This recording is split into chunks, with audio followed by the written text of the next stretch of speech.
سلف تھے، ان کا نام میرے ذہن سے نکل گیا ہے، واقعہ بالکل سچا ہے۔ ان کے گھر نا باہر رش لگا ہوا، تو ساتھ والے نے پوچھا کہ یہ اتنے لوگ آئے ہوئے ہیں، افسوس بھی کر رہے ہیں، چہرے اترے ہوئے ہیں، پتہ نہیں کیا وجہ ہے۔ تو انہوں نے پوچھا کہ کوئی فوتگی ہو گئی ہے؟ تو انہوں نے کہا جی۔ انہوں نے کہا اللہ معاف کرے، کون فوت ہو گیا؟ انہوں نے کہا کہ بس آپ ایسے ہی سمجھیں جیسے میرے گھر والے فوت ہو گئے۔ تو وہ انا للہ و انا الیہ راجعون انہوں نے پڑھا۔ انہوں نے کہا کہ بڑا دکھ ہوا سن کے۔ انہوں نے کہا کہ نہیں، اصل میں بات یہ ہے کہ ایک اور بندے نے انہیں کہا کہ بات اصل میں یہ ہے کہ وہ حدیث ہے نا صحیح بخاری کی، کہ جس کی عصر کی نماز جان بوجھ کے نکل گئی تو it is as if he has lost his family. تو یہ ان کے دوست حضرات آئے ہوئے ہیں افسوس کرنے کے لیے ان کے ساتھ کہ آپ کی عصر کی نماز نکل کیسے گئی۔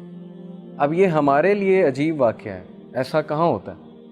ہم تو کسی کو افسوس کرنے نہیں جاتے، لیکن وہ کمیونٹی ایسی تھی، وہ سوسائٹی ہی ایسی تھی کہ وہاں عابدون تھے سارے کے سارے، وہ باقاعدہ ایک دوسرے پہ نظر رکھتے تھے، حال چال پوچھتے تھے کہ آج مسجد میں آپ کیوں نہیں آئے۔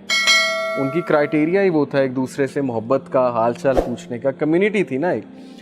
تو یہ اس لیول پہ ہمارے اسلاف تھے کہ وہ افسوس اس بات پہ کر رہے ہیں کہ اٹ از ایز اف کہ میری فیملی جو ہے اس کی ڈیتھ ہو چکی ہے، کیونکہ نبی صلی اللہ علیہ وسلم نے کہا it is as if he lost his whole family.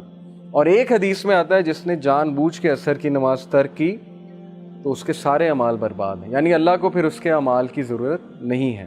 Carry one thing how to please اللہ، صرف ایک چیز کو کیری کریں، اگر کیری ہی کرنا ہے، سر پہ سوار ہی اگر کسی چیز کو کرنا ہے تو ٹینشنوں کو سوار نہ کریں، پریشانیوں کو سوار نہ کریں، اس چیز کو سوار کریں کہ میرا رب مجھ سے راضی ہے کہ نہیں ہے۔ جس بندے کے سر پہ یہ چیز سوار ہوگی وہ نماز کبھی نہیں چھوڑے گا، وہ کہیں بھی جا کے نماز پڑھ لے گا، چاہے وہ کہیں بھی ہے، کیونکہ اس کے سر پہ یہ چیز سوار ہے کہ میرا رب کہیں مجھ سے ناراض نہ ہو۔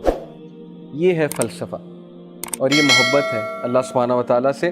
بیکاز اف یو پلیز ہم ہی pleases you, fulfils you and enriches you, کیونکہ جب تم اللہ کو پلیز کرو گے اللہ تمہیں راضی کر دے گا۔ اور رسول اللہ صلی اللہ علیہ وسلم کے بارے میں کیا یہ نہیں کہا اللہ تعالیٰ نے، کیا تیرے رب نے تجھے راضی نہیں کر دیا؟ تو اللہ تعالیٰ کا وعدہ ہے کہ میں تمہیں راضی کر دوں گا اگر تم اللہ تعالیٰ کو راضی کرنے میں لگو گے۔